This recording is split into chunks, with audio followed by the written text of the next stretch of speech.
Hello friend, आज मैं आपको बताऊंगी कि मुझे खुद बिलीव नहीं हो रही है। तो ये जो वीडियो है ये है, अगर आप कोई भी अपना मनपसंद जॉब लेना चाहते हैं तो आप कैसे ले सकते हैं। तो ये मैं रियल मेरी फैमिली का है ये कहानी।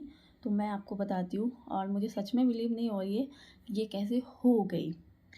तो आपको पता है कि एल&टी बहुत बड़ी कंपनी है। तो मेरे फैमिली में किसी को एल&टी में काम करना था और उसको एज ए मैनेजर पोस्ट में काम करना था।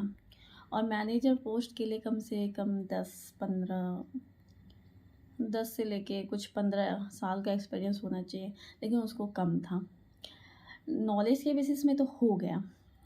तो मेन प्रॉब्लम ये बिलीव था कि मुझे भी नहीं लग रहा था कि हाँ मैनेजर में हो सकती है, क्योंकि एल&टी का प्रोफाइल में मैंने चेक की तो उतना तो था नहीं, लेकिन फिर भी चाहिए था और अच्छी सैलरी भी चाहिए। तो कैसे मैंने मैनिफेस्ट की, तो मैं आपको पूरा सबूत दिखाती हूँ। तो ये है वो पेपर, ये है टीवीएम का और जो काम करते हैं, और इसके नीचे लिखा हुआ, मैंने डेट लिख दी थी 14 मई 2024, वर्किंग टीवीएम, और ऐसे सैलरी कुछ लिख दी थी। तो हुआ क्या कि उसको मैं कैसे मैनिफेस्ट की, तो उसको सबसे इम्पॉर्टेंट स्क्रिप्टिंग होती है, जो लिखना होता है। तो मैंने 1 हफ्ता तक स्क्रिप्टिंग की और मैं ऐसे लिखी जैसे कि इसको बोलते हैं स्क्रिप्टिंग लिखना।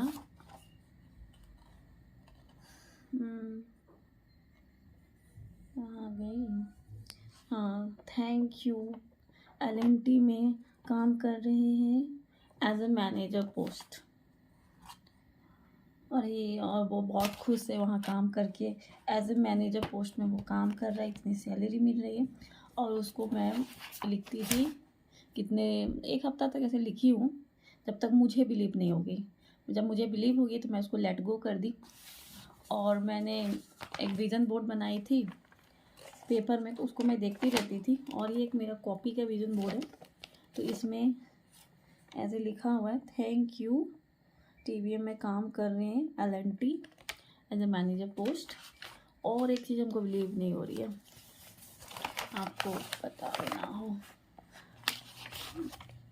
ये देखिए इसमें लिखा है working in TVM in beautiful place, और ये ब्यूटीफुल प्लेस में ही हुआ है।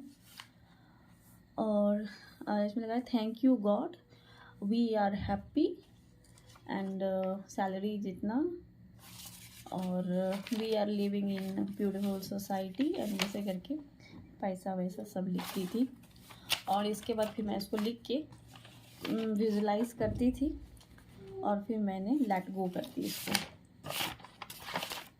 ये तो ठीक है, लेकिन जब भी मैं विजुलाइज कर रही थी तो मैंने एल&टी का नहीं किया था, मैंने बस इस कंपनी का, उसमें टीवीएम का चाहिए था। तो टीवीएम का चाहिए था, तो ये मैंने नेट से निकाल के कर दी थी। और मुझे ये नहीं पता था कि ये जो है कंपनी वो टीवीएम का ही था। तो जब मैं शॉक हुई, जब बताया कि ये टीवीएम का है, तो मुझे विश्वास नहीं हुआ, क्योंकि मैं लिखा भी नहीं है। इसके बाद मैंने वही फ़ोटो निकाली और देखी, चेक की गूगल में, तो ये एल&टी का कंपनी का ही है, दूसरी कंपनी डाल के रखा है, नीचे एल&टी लिखा हुआ था। तो मैं ये बताना चाहती हूँ कि आपका विज़न बोर्ड बहुत इम्पॉर्टेंट होती है। जैसा आपको चाहिए होता है, बस आप वैसा ही अपना विज़न बोर्ड में आप फ़ोटो काट के लगा दीजिए और उसको देखते रहिए कि वो आपका एक्चुअली हो चुकी है। बस इट्स वेरी इम्पॉर्टेंट। और यही बोल सकती हूँ, क्योंकि मुझे इतना बड़ा शौक तो मैंने कहा कि अगर आप जो भी लिखते हैं, जो भी फ़ोटो डालते हैं, सोच समझ के डालिए। मैंने तो ऐसे ही डाल दी थी तो कुछ अच्छा ही हो गया, बहुत अच्छा हो गया। तो कोई भी आप फ़ोटो लगाइए, जो भी आपका ड्रीम है उसको देखते रहिए। ऐसे में इमेजिन कीजिए कि वो ऑलरेडी आप पा चुके हैं, आप उसके साथ उस लाइफ को जी रहे हैं। बस उसको करके आप लेट गो कर दीजिए। और मैं ये सोचती हूँ कि भगवान को मैंने छोड़ दी हूँ, भगवान करेगा ही करेगा। बस यही है, आज के लिए इतना ही, बाय।